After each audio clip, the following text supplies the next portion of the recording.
brauciens, tas ir interesanti. Tur nav ko piebilst. Es, piemēram, gaidu ar nepacietību. Trietā arī ir interesanti. Trietā arī ir interesanti, bet mēs redzēsim šodien tikai tandem, kas ir divatā. Un tad skatīsimies, kuram tie nervi būs spēcīgāk. Tā, un tagad jau krasē Svilina riepas. 14. numurs Kaspars Gērvis, 6. vietas ieguvējis iepriekšējā posmā biķerniekos. Tā nekas viņam arī sanāk. Smuki viņš ietinda ar savu Nissanu.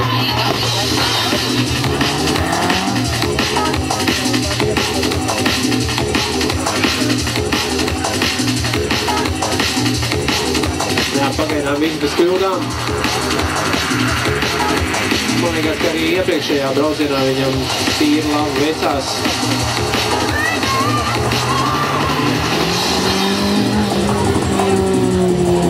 Tātad Nissans dod virsū. Dod virsū, bet bišķi samīkstinājās. Atmetās mazāks ātrums, bet līgumā iegāja ļoti labi.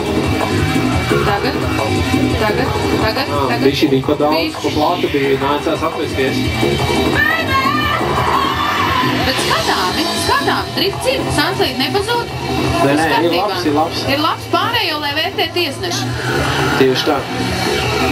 Bet mums jau galvenais skatītāji, vai ne skatītāji, atbalstīsim Nissanu braucēju. Ir taču skatāms drifts no viņa puses, vai ne? Vismaz ir, jā.